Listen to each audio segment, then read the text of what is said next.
hope you're doing well. Thank you so much for watching and subscribing. And if you're not subscribed, I would love for you to do so. And remember to hit the notification bell so you don't miss any videos.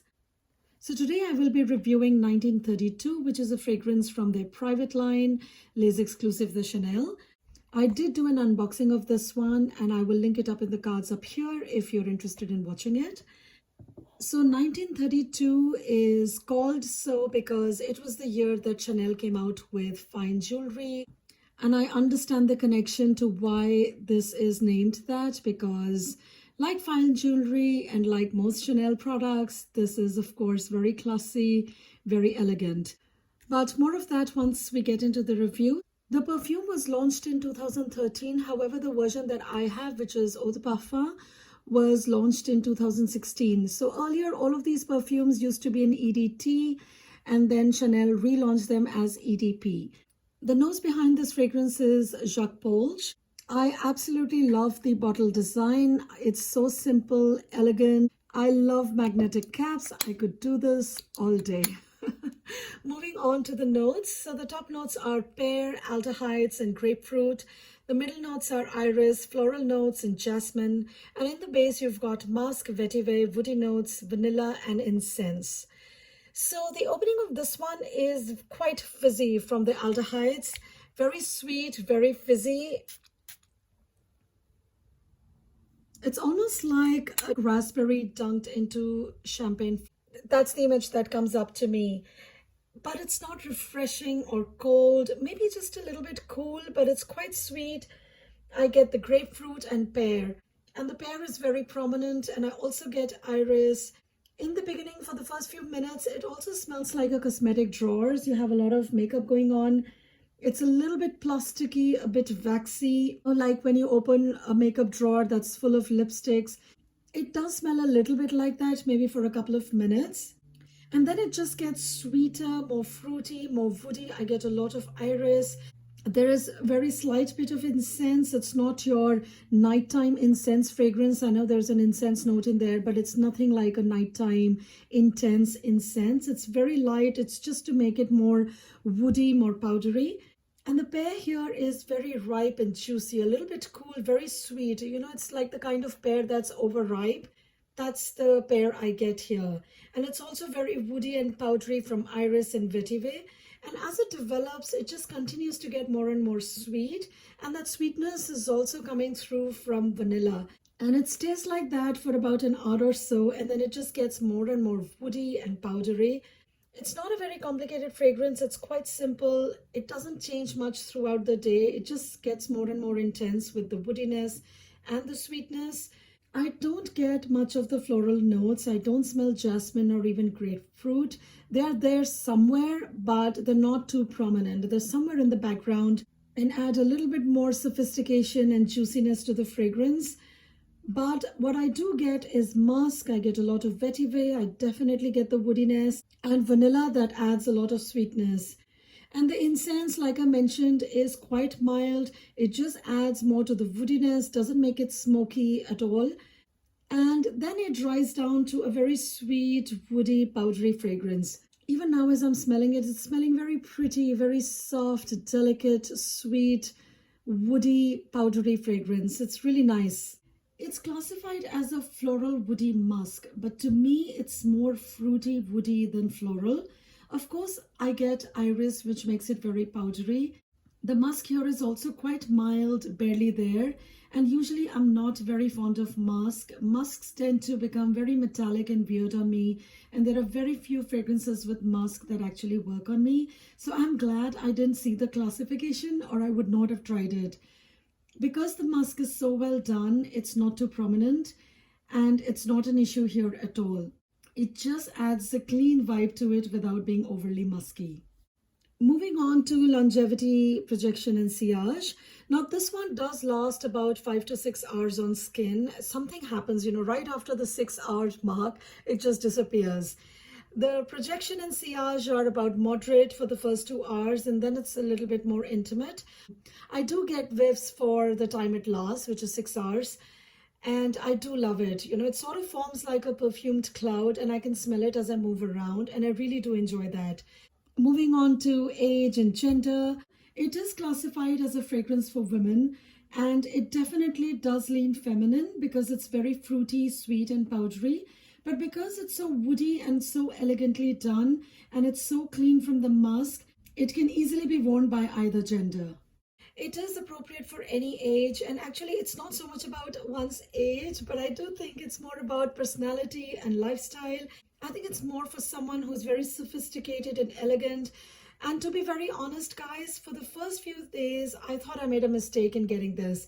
I thought I was not a good fit for this perfume.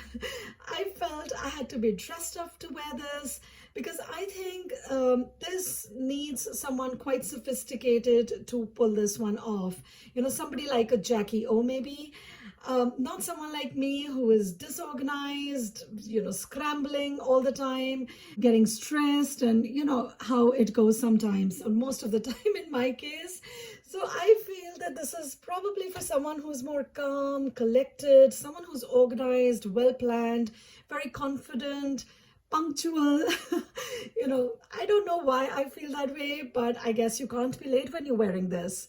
But now that I've worn it a few times already, I think we are kind of coming to an agreement. I can be a little bit crazy and still wear this.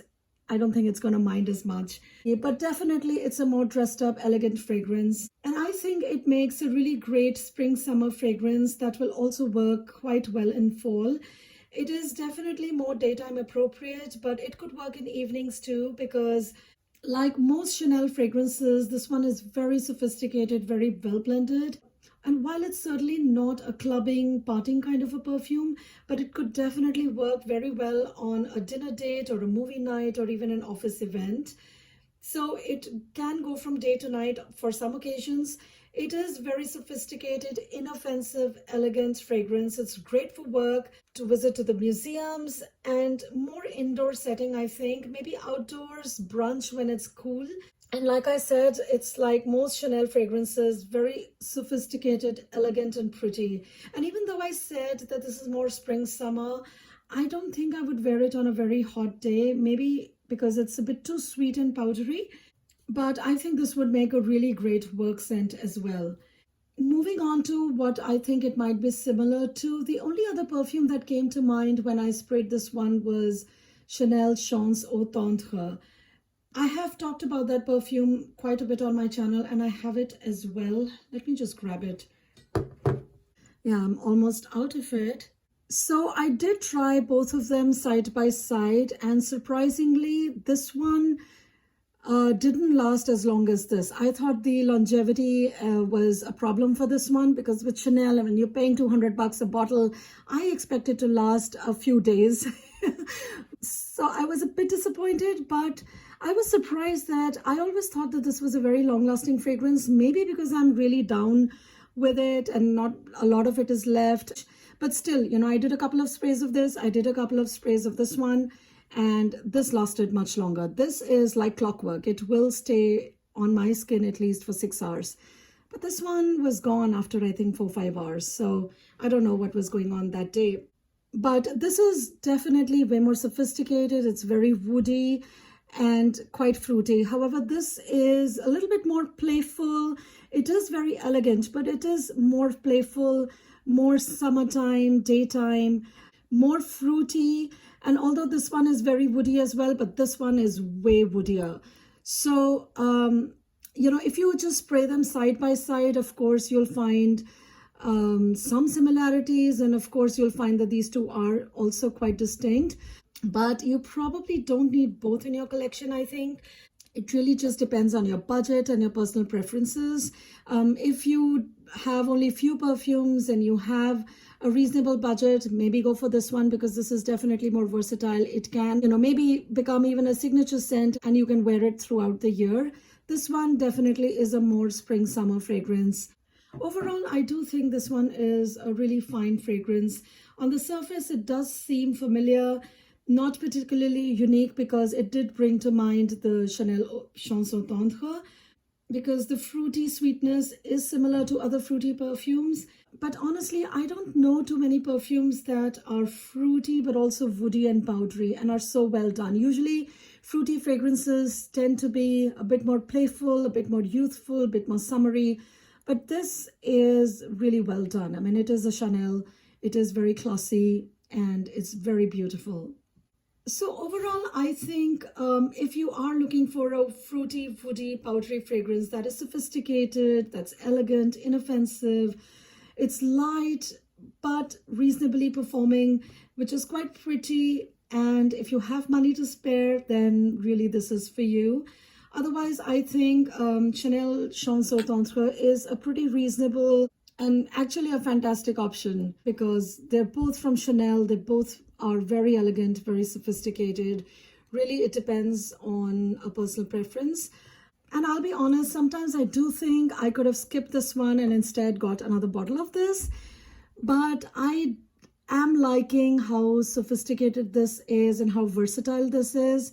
And I'm happy I got this. Maybe I'll go back to this once I finish it. But while this is there with me, I don't think I will be repurchasing this one. Oh, and the plus point of having this is you can overspray it. So if it is not lasting, which it should, I don't know what was going on that day. It usually does last me the whole day, I thought.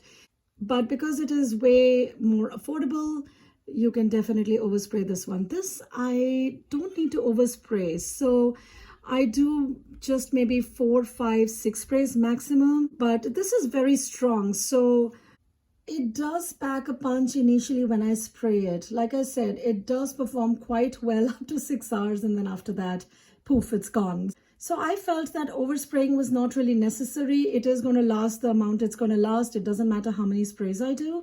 So let me know if you have this fragrance. Does it perform that way on you too? Does it last longer?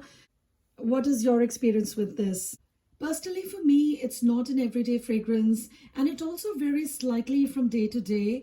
I have worn it several times now over the last several weeks, and on some days it's more fruity and on some it's woodier. There are days when the sweetness and the fruitiness of the pair is too much for me, and on those days I think it's closer to Chanel Chanson Tantre, and on those days I feel that would have been an okay option too. But then on some days, which fortunately are way more days than the ones I find it too sweet on, I do find it to be very woody. I get a lot more of the iris and vetiver, and the pair is just right. It smells very classy, sophisticated, too sophisticated even. But it's a calming, pleasing, uncomplicated, simple, restrained, delicate perfume. And delicate, I don't mean by weak performance, but just how it smells. And that is where I get why it's called 1932 and its relation to Chanel's fine jewelry and diamonds set in platinum, because this one dazzles like diamonds too. But it's more closer to everyday jewelry pieces that are more comfortable, easy wearing, pretty, not in your face, and maybe have only a single or a few diamonds. It's a very restrained, elegant perfume. One of the most sophisticated, fruity, woody perfumes I've come across. So that was it, guys. That was my review. I do hope you enjoyed it, and give this video a thumbs up if you liked it. And let me know other fragrances from the exclusive line of Chanel that you think I should try, or that you've tried that you absolutely love. Do let me know. Thank you so much for watching. I will see you in my next video. Bye-bye.